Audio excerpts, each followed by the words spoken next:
Espero que no le ofenda esta pregunta, pero ¿es usted un verdadero cristiano? ¿Está absolutamente seguro de su respuesta?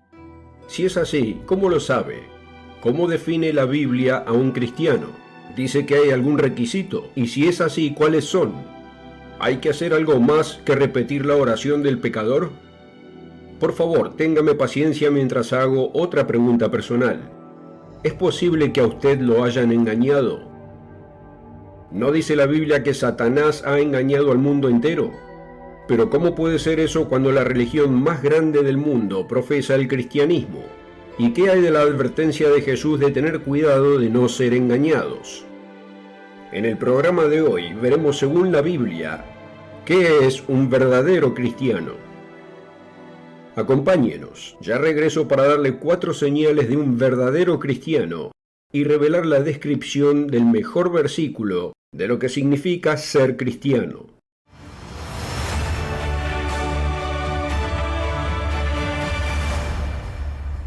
Una cálida bienvenida de parte de todos aquí en el mundo de mañana, donde la Biblia responde a las preguntas más importantes de la vida.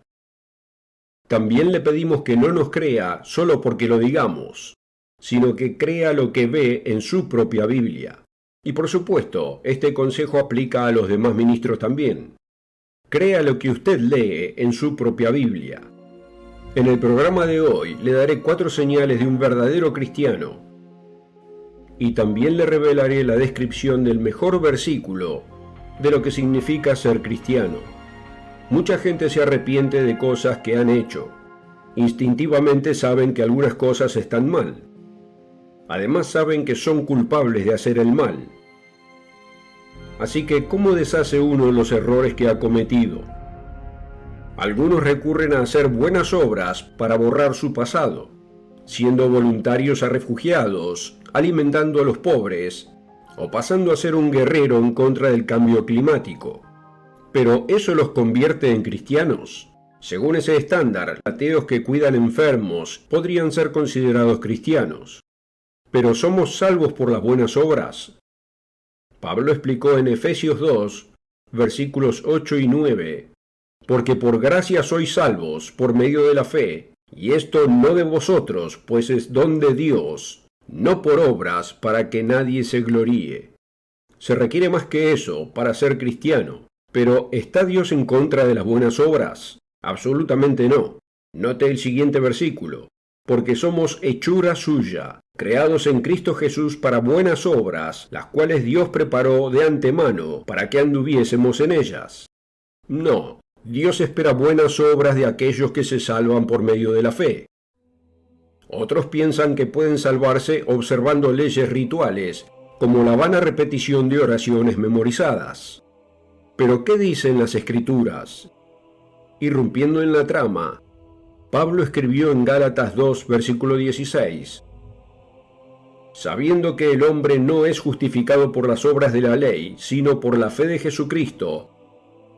Nosotros también hemos creído en Jesucristo para ser justificados por la fe de Cristo, y no por las obras de la ley.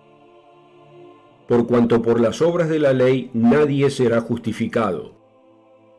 Solo hay un nombre y una forma que podemos ser salvos, y ese nombre se explica en Hechos 4, comenzando en el versículo 10.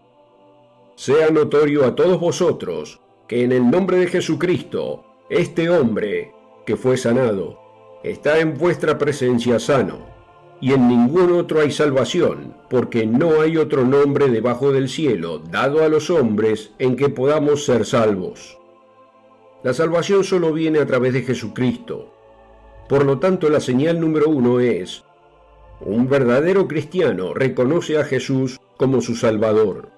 Esto nos lleva a nuestra segunda señal de un verdadero cristiano. Señal número 2. Un verdadero cristiano guarda la ley de Dios. Un malentendido ocurre como resultado de no saber el significado de la justificación.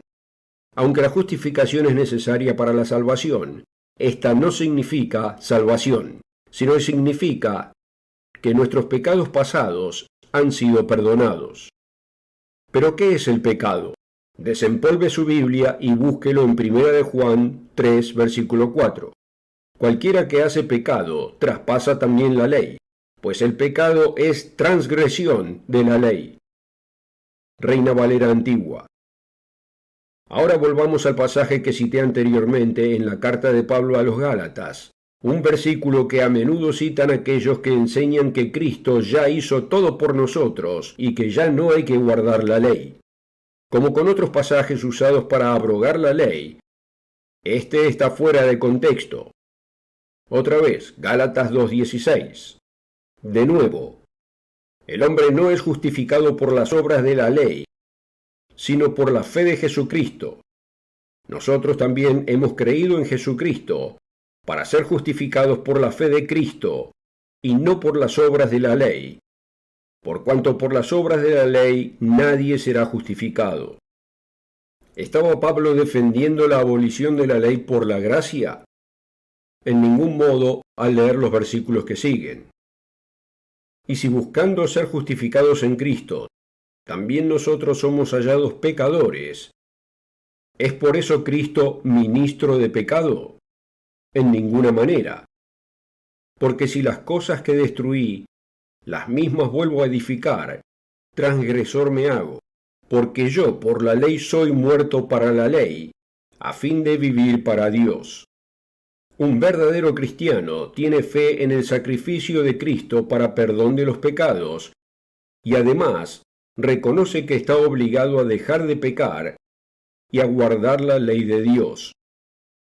Realmente, amigo, todo el concepto de acabar con la ley de Dios es ridículo. ¿Por qué alguien volvería a hacer las mismas obras por las que Cristo murió, pagando la pena en lugar nuestro? Cualquier ser racional entiende que un cristiano no debe asesinar, cometer adulterio, robar, adorar ídolos, etc. Lo que pasa con los que están en contra de la ley es cuáles leyes, y tienen aversión a la próxima señal de un verdadero cristiano. Aquí está en la señal número 3. Un verdadero cristiano camina en los pasos de Jesús. ¿Cuántos cristianos creen hoy lo que Jesús enseñó y caminan como Él caminó? En otras palabras, vive como Él vivió. ¿Se da cuenta de que creer en Cristo y obedecerle son dos asuntos distintos? Muchos descartan la obediencia. Sin embargo, ¿cuánto tiempo mantendrá alguien su trabajo si no hace lo que le dice el jefe? Amigo, considere este enunciado en Lucas 6, versículo 46. ¿Por qué me llamáis Señor, Señor, y no hacéis lo que yo digo? Señor significa jefe o amo.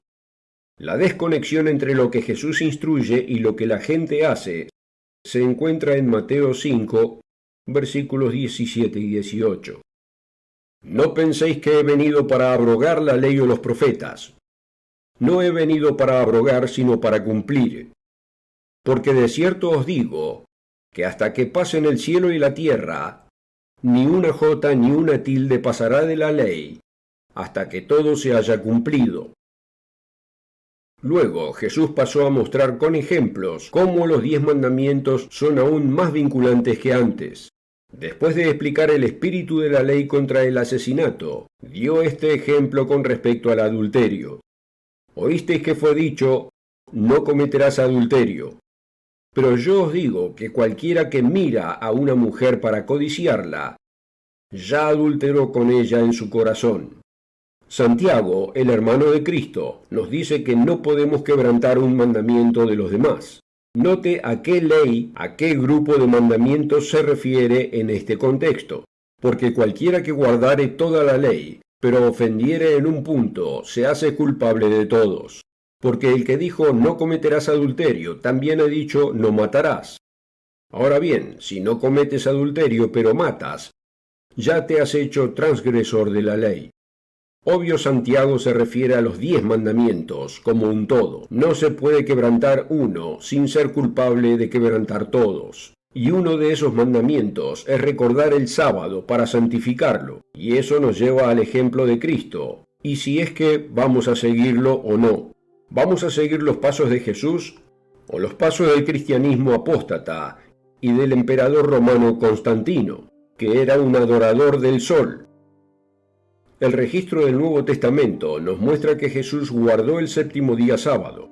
Es cierto que violó algunas de las restricciones ideadas por humanos que los judíos pusieron en ese día, pero sin embargo guardó el sábado como se muestra en muchas escrituras. Y 3 veces dice que es Señor del sábado. Ni una sola vez se llama a sí mismo Señor del domingo o Señor del primer día de la semana. Además vemos que él observó los días santos bíblicos y las fiestas de Pascua, panes sin levadura, fiesta de los tabernáculos y último gran día. A menudo se nos dice que el día de reposo se cambió al domingo y que estos sábados anuales se eliminaron con la muerte de Cristo. Hay justificaciones ingeniosas, razonamientos humanos, escrituras torcidas y escrituras sacadas de contexto, pero ¿cuál es el ejemplo de los seguidores de Jesús después de su muerte y resurrección? Pablo guardó el día sábado con los gentiles, en Hechos 13, versículos 42 al 44. Pablo también enseñó a los gentiles de Corinto a celebrar la Pascua y los panes sin levadura, en 1 Corintios 5, del 7 al 8. Los seguidores de Jesús guardaron Pentecostés, en Hechos 2, versículo 1. El día de expiación fue un marcador de tiempo para Lucas, quien escribió el libro de los Hechos, Hechos 27, 9. Estos son solo ejemplos, y hay muchas escrituras más que respaldan esto. El punto es que los seguidores de Jesús siguieron sus pasos. Ellos guardaron las mismas leyes que Jesús guardó. Por eso Juan el apóstol, amado de Jesús, nos dice en el capítulo 2, versículo 6 de su primera carta: el que dice que permanece en él, debe andar como él anduvo. Vemos en Apocalipsis 12:9 que Satanás ha engañado a todo el mundo, y eso incluye a la mayoría de lo que se considera cristianismo. Y no debería sorprender a los estudiantes bíblicos, ya que esa advertencia viene del propio Cristo, así como de Pablo, Pedro, Juan y Judas. Como hemos visto, señal número 1, un verdadero cristiano reconoce a Jesús como su Salvador. Señal número 2, un verdadero cristiano guarda la ley de Dios.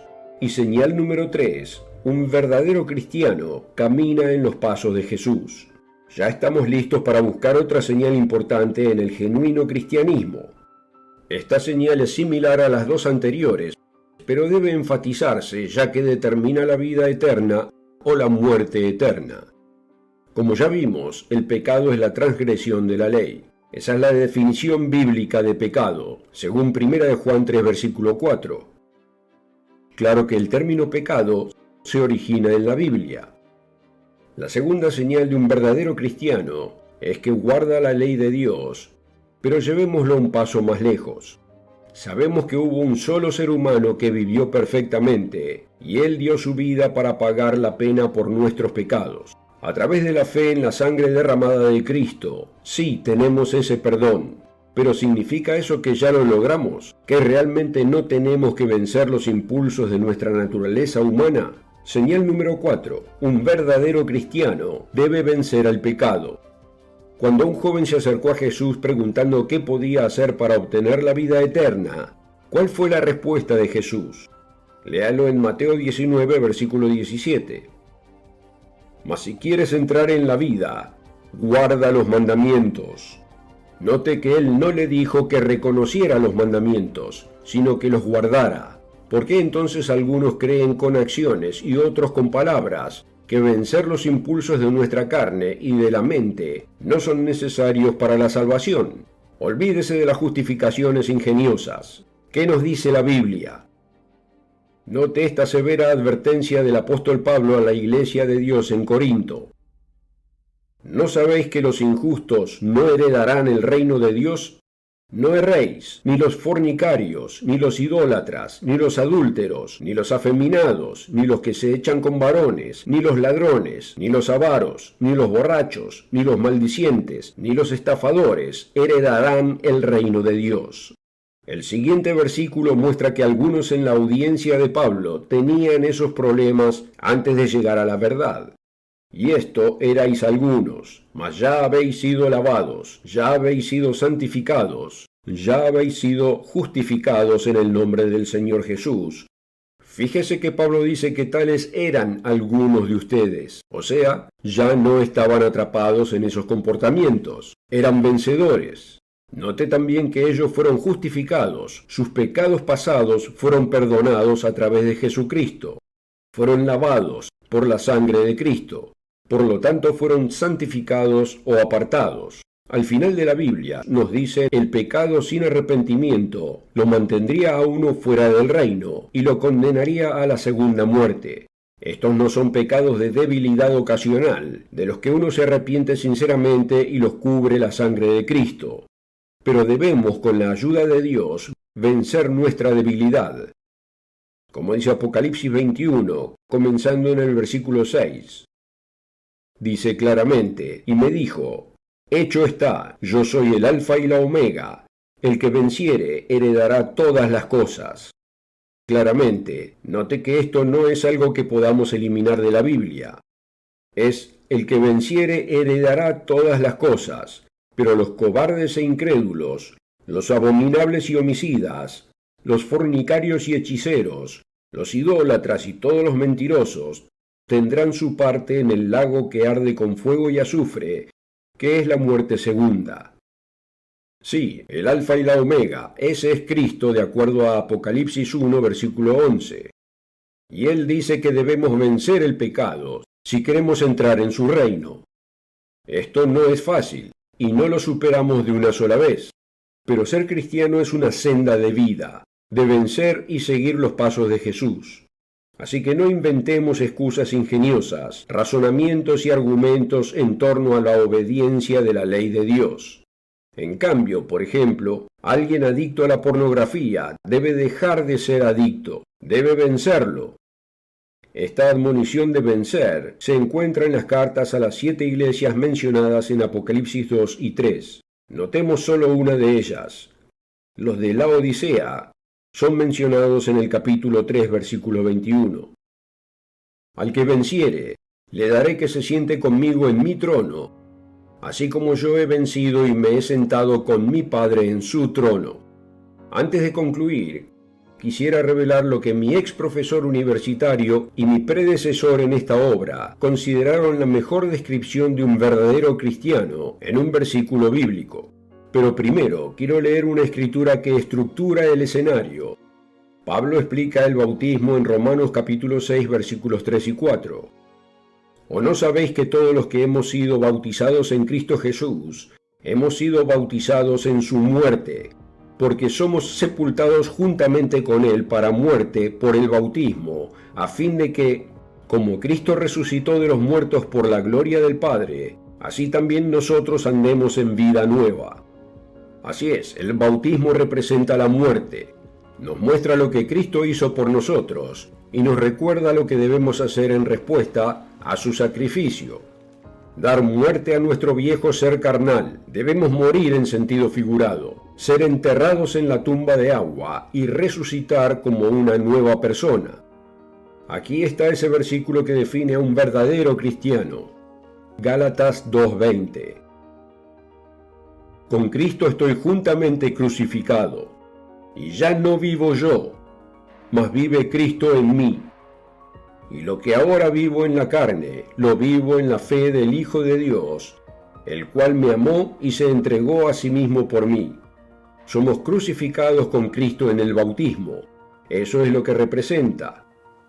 Sin embargo, vivimos, pero no es nuestro viejo pasado pecaminoso lo que sale del agua, sino Cristo viviendo en nosotros por el poder del Espíritu Santo, dado por la imposición de manos. Y es la fe de, no en, sino de el Hijo de Dios por lo que vivimos.